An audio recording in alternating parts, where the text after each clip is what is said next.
아침 신문 귀로 읽으세요. 김용민의 조간 브리핑.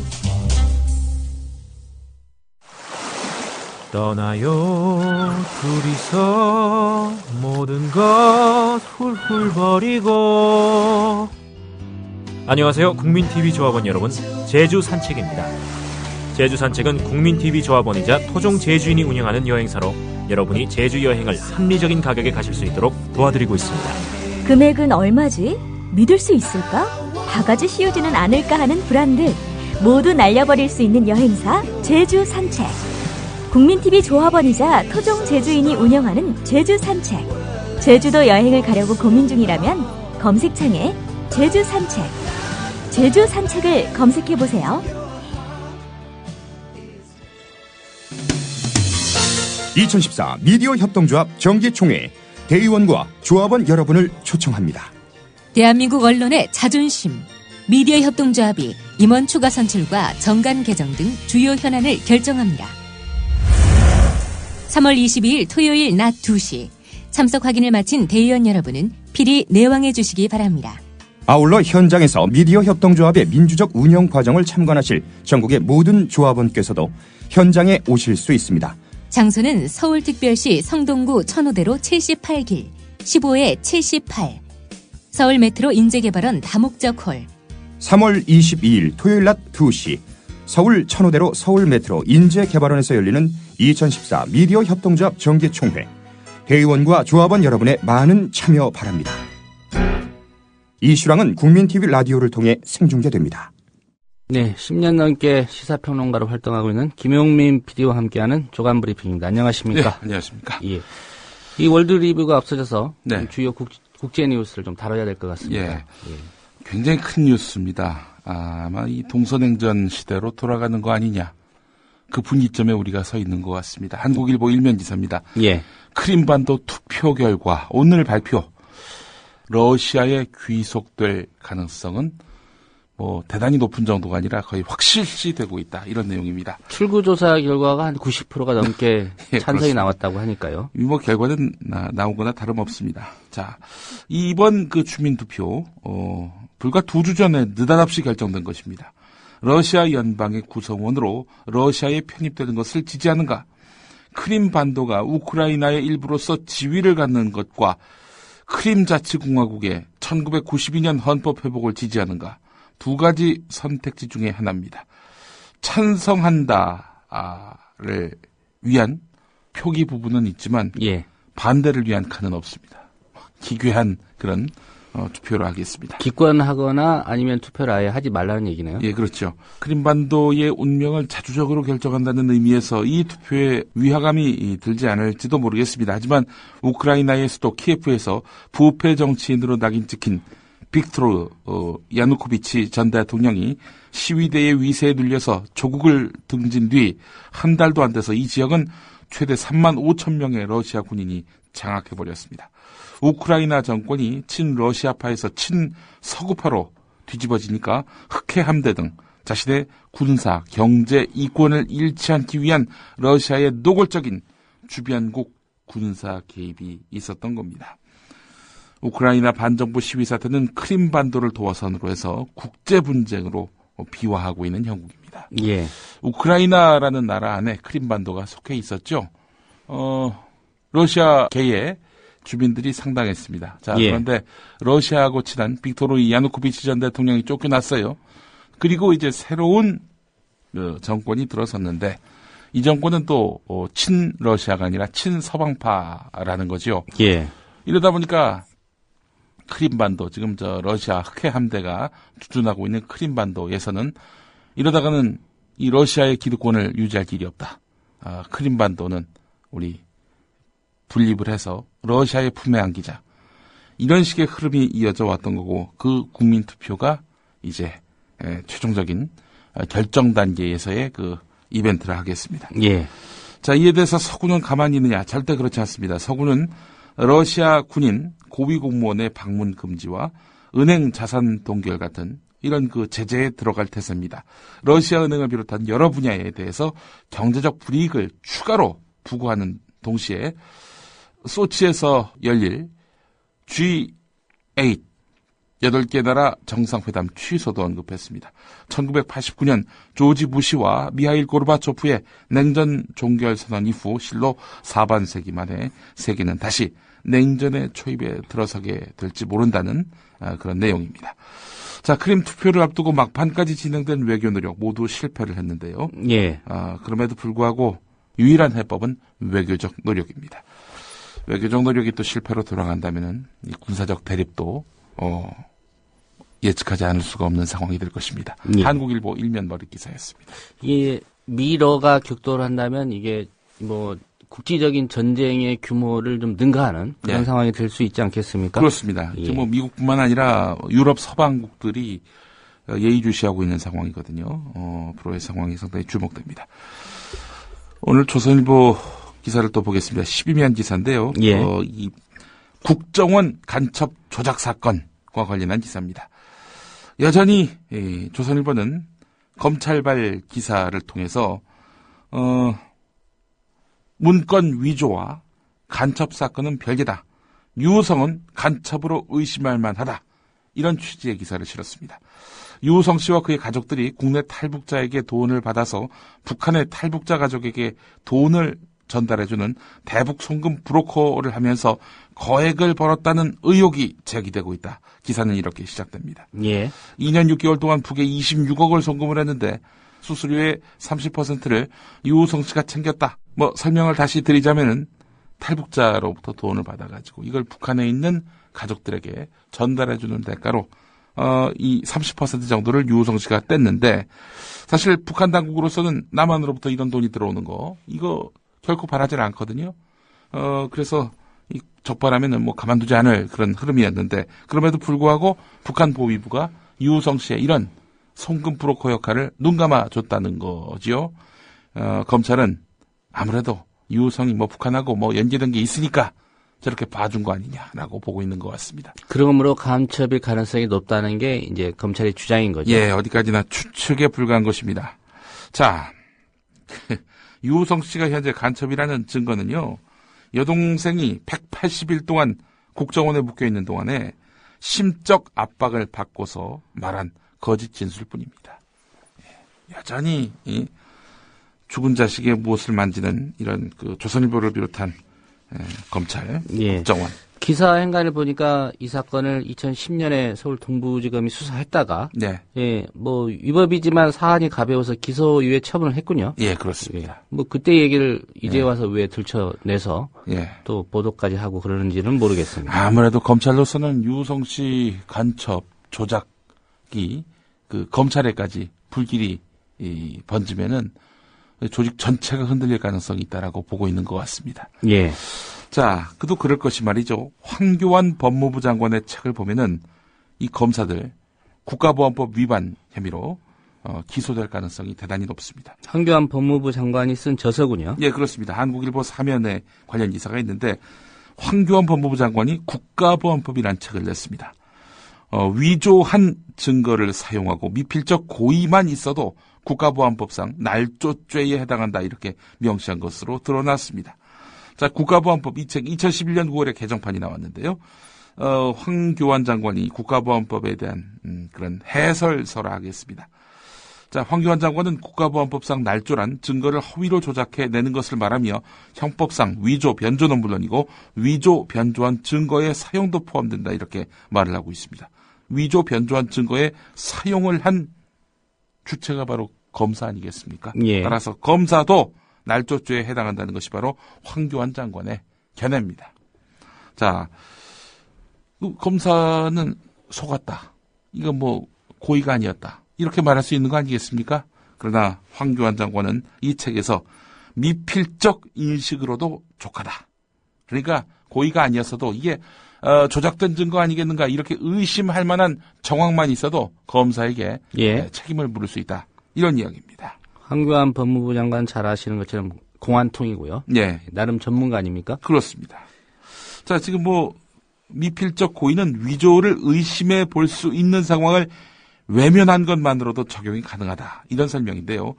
지난해 9월 유우성 씨 사건을 담당한 검사들은 국정원에서 진본 출입경 기록을 먼저 받고 10월 중순에 전혀 다른 내용의 위조 출입경 기록을 제출받았습니다. 검찰은 외교부를 통해서 위조본의 진위를 확인해달라고 공문을 보낸 뒤 그런 다음에 법원에다가는 위조본을 제출했단 말이죠. 예. 진본도 보고 위조본도 보고 그러면은 이게 어느 게 진짜야? 라고 의심해보고 충분히 이 파악할 수 있는 시간이 있었음에도 불구하고 위조본을 법원에다 제출했단 말이죠. 이거는 뭐 미필적 인식이 아니라 거의 고의적 간첩 조작일 가능성이 높아 보입니다. 현재 드러나고 있는 양상은요. 따라서 황교안 법무부 장관의 저서 국가보안법에 기초해서 본다면은 이 검사들도 국가보안법 위반 기소가 가능하다는 겁니다. 무고 날조죄로 말이죠. 예. 자, 이 국가보안법 무고 날조죄에 대한 대법원 판례는 일반인 사건 한 건뿐이기 때문에 황교안 장관의 해설서는 역설적으로 유우성 씨 변호인단에게 매우 중요한 자료가 되고 있다는 겁니다. 김용민 변호사 말은 이렇습니다. 황교안 장관의 해설서가 유우성 씨 사건 담당 검사들까지 처벌하는데 유리한 근거가 될 것이다. 이렇게 말을 했다는 겁니다. 예. 자, 이러다 보니 검찰 또 수를 쓰고 있는 것 같습니다. 자, 조선족 협력자 김모 씨 얼마 전에 자살 시도를 했던 그 사람에게 국가보안법에 날조죄를 적용하지 않았습니다. 날조죄를 적용해야 되는 거 아닙니까? 본인이 결국 위조본을 만들어 와서 국정원에다 냈던 거 아닙니까? 예. 그럼에도 불구하고 이 조선족 협력자 김모 씨에게 날조죄를 적용하지 않는다는 겁니다.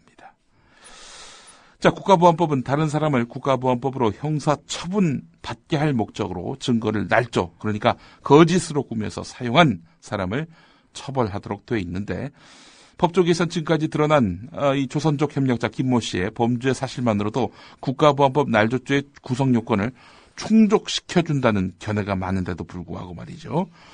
검찰은 지금 날조죄를 적용하지 않으려 한다는 겁니다. 왜 이러느냐? 조직이기주의가 개입됐을 가능성이 대단히 높다는 게 한겨레 신문의 견해입니다. 검찰이 조선족 협력자 김모 씨에게 날조죄를 적용하면은 유우성 씨를 간첩으로 몰고자 국정원과 검찰이 증거를 조작한 공범관계라는 것을 스스로 인정한 꼴이 돼서 부담을 가졌을 것이라는 그런 분석이 나오고 있는데요. 또 유우성 씨를 간첩 혐의로 기소해서 항소심에서 유죄를 다투고 있는 이런 서울중앙지검 공안 일부의 공소유지 명분마저도 깨진다는 거죠.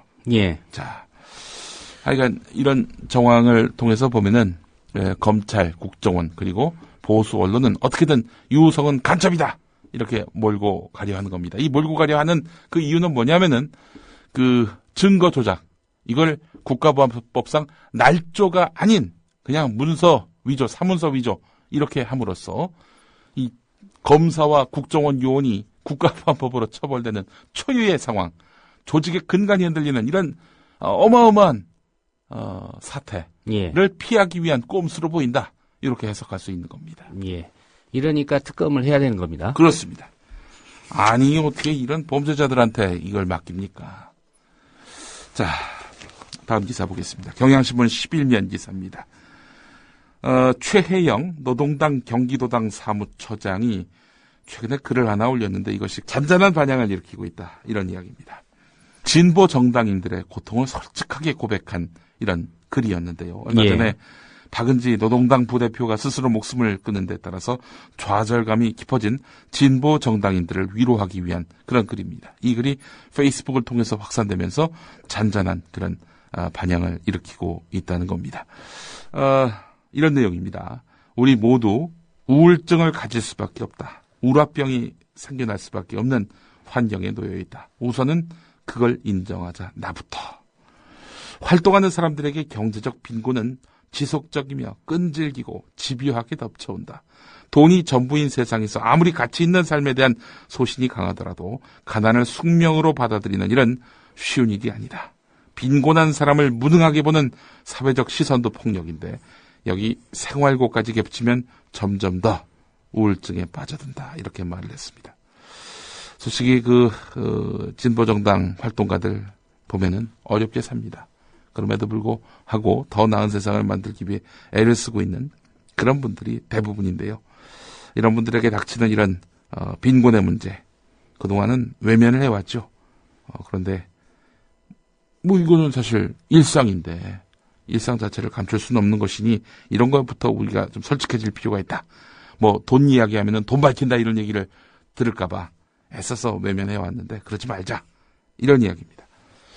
자, 내부 갈등 문제에 따른 그런 심적 고통, 이것도 역시 진보당 당원들의 그런 고통인 것 같습니다. 극심한 정파 갈등으로 상처받고 피폐해진 경험들이 많은 진보정당 활동가들에게 차곡히 쌓여있는 문제가 바로 내부 갈등이다. 심리적 불안감과 조바심까지 겹쳐서 오랫동안 함께해온 동지들 상호간에 상처 주는 것도 다반사다라고 이야기를 했습니다.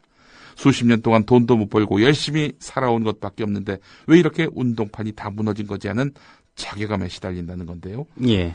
활동가에게 무한한 희생과 책임을 강요하는 문화가 지속 가능하지 않다 이렇게 말을 했습니다. 그러면서 이런 해법을 제시했네요. 욕심 부리지 말기, 가끔씩 놀러가기, 햇빛 보며 살기, 가끔씩 맛있는 거 먹게, 사랑하는 사람 만들기, 수다 떨기. 예. 진보정당 활동가들도 사람입니다. 예. 엄숙주의에 젖어서 일상의 고통을 계속 누르고 삼키고 외면하고 하루 이틀이죠. 예. 가끔 햇빛을 보자. 이런 제목이 눈길을 끕니다. 예. 한겨레 일면을 보면요. 복지공무원 한 명당 기초수급자. 잘 사는 동네와 못 사는 동네 그 차이는 얼마나 할까? 대단하다는 겁니다. 서울 송파구 세 모녀의 비극을 계기로 정부와 지방자치단체가 복지 사각지대에 놓인 위기가정을 발굴하겠다 이렇게 밝혔는데요. 복지 틈새를 메워야 할 사회복지공무원 수가 취약계층이 많은 지역일수록 크게 모자라는 것으로 나타났다는 겁니다. 서울 등촌 3동과 중계 2, 3동 여기는요. 공무원 한 명이 평균 500명에 가까운 기초생활보장 수급자를 담당하는 반면에 예. 수급자가 거의 없는 강남 3구 중심의 부유층 주거지에서는 1인당 6명만 맞는 곳도 있는 것으로 드러났다는 겁니다. 8년차 사회복지공무원인 박상철 씨 이야기가 있습니다. 새 모녀 사건처럼 자살하는 사람들은 수급자가 아닌 경우가 많다. 그런 사람들에게 도움이 되려면 더 많은 품을 내야 하지만 그럴 수 없어서 정말 안타깝다. 예. 이 박상철 씨가 소속된 주민센터는 사회복지공무원 5명 가운데 3명이 수급자 1,500명을 담당한다고 합니다. 예, 1인당 500명 꼴이네요. 예, 그렇습니다. 자, 뭐 따라서 위기가정 발굴하겠다. 뭐 말은 이렇게 하는데 엄두도 못 내는 실정이다라는 얘기입니다. 중계동하고 반포동을 단순 숫자로 얘기하면 한 80대 1. 80대 1. 예, 담당 인원이요. 그렇습니다.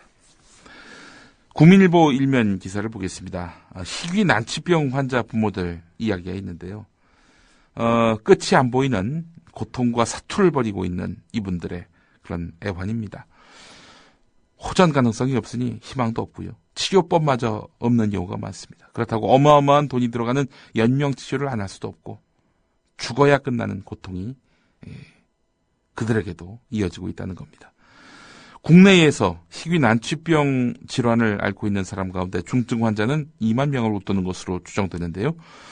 평범한 서민 가정에 누군가 중증 희귀 난치병에 걸리면은 대부분 2년에서 3년 안에 가정이 붕괴가 됩니다. 대부분 사회적, 경제적, 정신적으로 가장 취약한 계층인데요.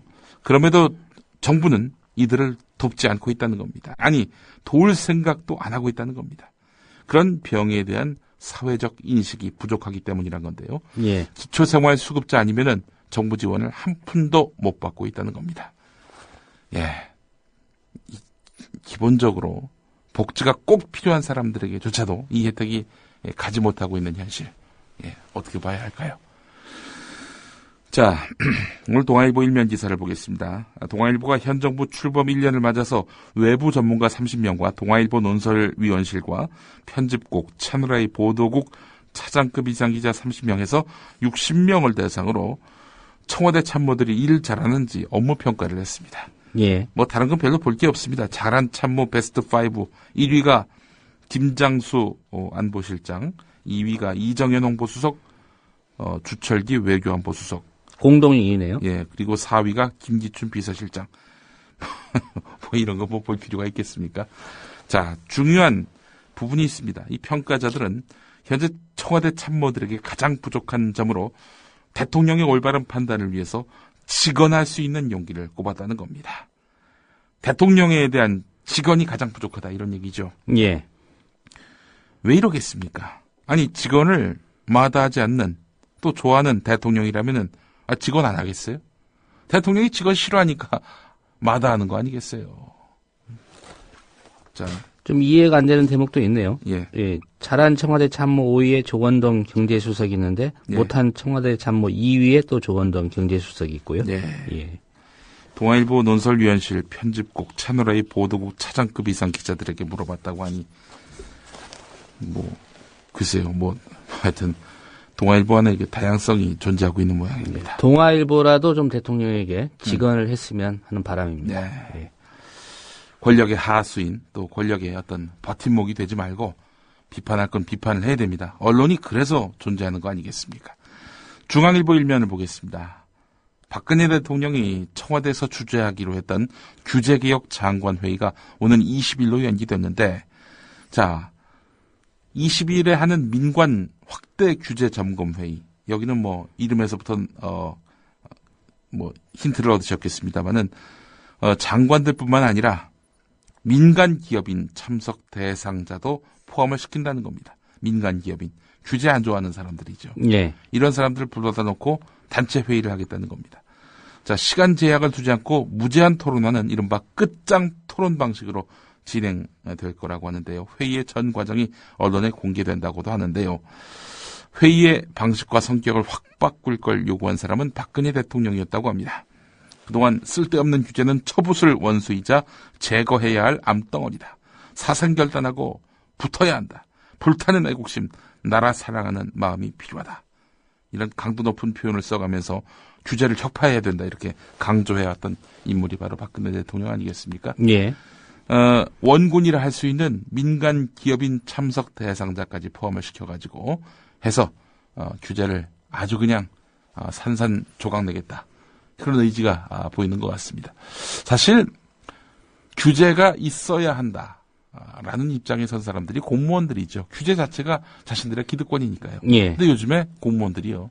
규제 잘 이야기하지 않습니다. 도리어 규제를 없애자라는 쪽에 이 공무원들이 더 힘을 싣고 있다는 이야기도 있습니다. 왜냐? 공무원들이 자본에 포섭된 거죠. 쉽게 얘기해서. 예. 아주 규제개혁 회의 끝장 토론 할 거 있을까요? 다 같이 같은 뜻인데. 예.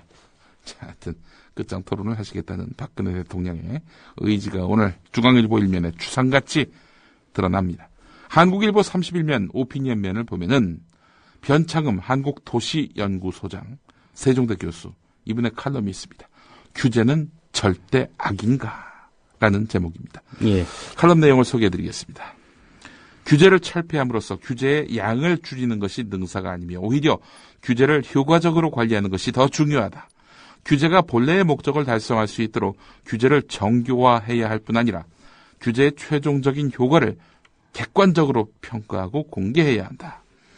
규제가 정당성을 갖기 위해서는 규제를 통해 누구의 어떤 자유는 보장하고 어떤 자유는 제한할 것인가를 결정하는 원칙과 기준 그리고 절차가 명료해야 한다. 오늘날 우리 사회에는 투자 활성화보다 더 시급하게 해결해야 할 과제가 누적돼 있다. 경제협력개발기구에서 가장 높은 자살률과 가장 긴 노동시간, 가장 높은 수도권 집중도, 가장 짧은 주택 거주 기간 등이 그렇다. 서민들은 전세 대란, 일자리 부족, 가계부채 누적 등으로 고통을 받고 있다. 우리 사회가 지속 가능성이 없고 건강하지 못한데 어떤 규제를 풀면 이 문제를 해결할 수 있단 말인가. 오히려 새로 합의된 규제를 만들어서라도 올바른 방향으로 유도해야 하지 않을까. 좋은 규제는 우리 사회를 훨씬 풍요롭고 건강하게 만들 수 있다. 어떤 사회를 만들 것인가에 대한 합의가 중요하다. 이런 이야기를 했습니다. 예. 전폭적으로 동의합니다. 자, 오늘 한겨레 8면 기사 주목됩니다. 서울시 교육청 산하기관이 말이죠. 문용린 서울시 교육감의 책 632만 원어치 1,300여 권을 학부모들에게 공짜로 나눠준 것으로 드러났습니다. 서울시 선거관리위원회가 조사에 들어갔습니다. 예. 선거를 앞두고 있습니다. 자, 문용린 교육감 나올 것 같습니다. 선거를 앞두고는 일체의 기부 행위가 금지됩니다. 따라서 문용린 교육감 출마를 한다면 공직선거법 위반 혐의가 적용될 수 있습니다. 박혜자 민주당 의원실을 통해 입수한 서울시 교육청의 문용린 교육감 저서 구매 내역을 보면은 교육청 산하의 유아교육진흥원이 지난해 9월 24일 서울 매동초등학교에서 열린 사부 동행 프로젝트 연수에서 문용린 교육감의 책 10살 전에 사람됨을 가르쳐라를 204만 7,500원어치를 구입해서 행사에 참석한 학부모 315명에게 나눠줬는데요. 문용린 교육감은 이 행사의 강사로 나와서 학부모 교사 등에게 유아가 행복교육 과정에서 시작됩니다. 이런 강연을 했다는 겁니다. 예. 자, 이 진흥원은 그 이후에도 몇 차례에 걸쳐서 이렇게 또 책을 공짜로 나눠줬다고 하는데 말이죠. 본인이 직접 강연한 곳에서 책이 공짜로 배부가 됐는데 말이죠. 문용린 교육감은 나는 보고받은 적도 없고 모르는 일이다 이렇게 말을 했다고 하는군요. 다른 사람의 책인 걸로 오인한 거 아닙니까? 통상 10살 전에 사람됨을 가르쳐라. 통상 이렇게 책이 뿌려지는 곳에서 말이죠. 파는 곳에서도 마찬가지고요. 사인회를 하거든요. 예. 문용린 교육감이 여기 사인했다면 이걸 모른다는 건 말이 안 되는 거죠. 예. 이 사람들이 책을 샀는지 안 샀는지 분명히 이거를 좀 확인할 수 있었던 거 아니겠어요? 서울시 선관위는 선거법 위반 가능성이 매우 크다. 이렇게 지금 보고 조사에 착수한 상태입니다. 자, 경남도가 도립 진주의료원을 강제 폐업했지요. 예. 자, 그런데 도립 마산의료원은 대규모 확장에 들어갔습니다. 자, 총사업비 597억 원을 들여가지고 마산의료원 본관과 기숙사를 신축하기로 했다고 하는데요. 자, 이에 대해서 진주의료원 왜 없앴는지. 서부 지역 경남도민들은요, 거액을 들여서 마산의료원을 신축하는 경남도의 논리가 맞지 않는다. 지난해 만성적자와 강성노조를 이유로 해서 폐업한 103년 된 진주의료원 폐업 논리와 배치된다는 겁니다. 예. 예. 여기는 노조도 없고, 만성적자가 없는 모양이죠. 예. 주민들 입장에서는 경남도 지역 내에서 지역 차별한다. 네. 이런 느낌 갖겠습니다. 그렇죠. 마산은 이렇게 확장 공사하고 진주는 없애고 말이죠. 예. 자, 경향신문 16면에 관련 기사가 있습니다. 오늘 여기까지 해야 될 것 같습니다. 네, 김용민 PD였습니다. 수고하셨습니다. 예. 국민TV 라디오가 국민 라디오로 새롭게 단장합니다. 미디어 협동조합 국민TV 개국을 위해 그동안 마중물 역할을 해왔던 국민TV 라디오는 이제 4월 1일 역사적 TV 개국과 함께 방송 명칭을 국민라디오로 변경합니다. 라디오는 국민라디오, TV는 국민TV. 이제 미디어 협동조합의 두 방송 매체는 한국 언론 변혁의 진정한 구심점이 될 것입니다. 4월 1일부터 새로운 이름 국민라디오를 기억해주세요. 국민라디오.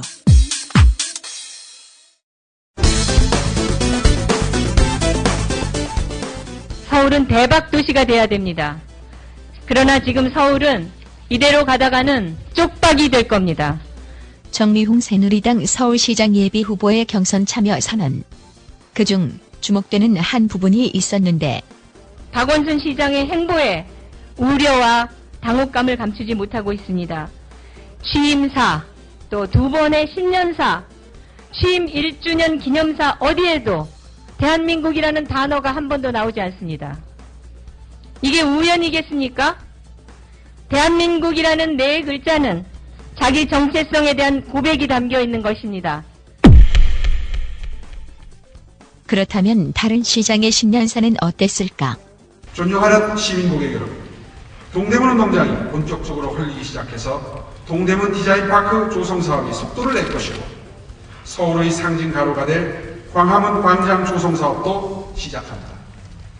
한강 르네상스 사업은 여의도, 난지, 뚝섬, 반포 등 4개 지구에서 공사가 시작되어서 한강이 서울의 랜드마크로 거듭나기 위한 대장정을 시작하게 됩니다.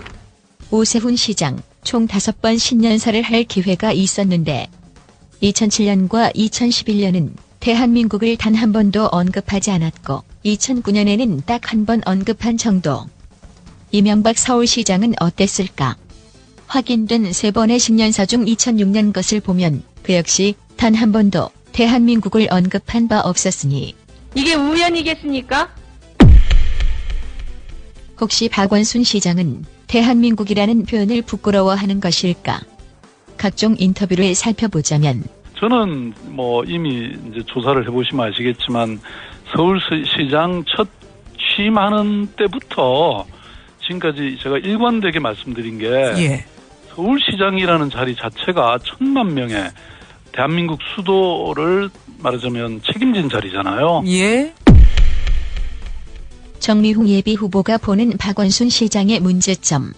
300조 원 경제 규모의 거대 도시를 올빼미 버스, 마을 공동체 사업, 협동조합 육성, 이런 구멍가게식 발상으로 끌고 가고 있는 자기들끼리의 아름다운 생각 때문에 그렇습니다. 대형 발전기와 필요한 크레인이 아니라 호롱불과 호미로 맞서겠다고 하는 꼴입니다. 마치 답변이라도 되는 듯한 박원순 시장의 2014년 신년사 내용. 그런데 어떤 사람들은 이렇게 말합니다. 소통과 참여, 거버넌스는 과정일 뿐이라고. 좋은 것은 알겠지만 밥이 되고 돈이 되고 일자리가 되지는 않지 않느냐고. 당장 삶의 벼랑 끝에 놓인 민생을 살리는 복지나 경제는 되지 못한다고들 지적합니다. 과연 그럴까요?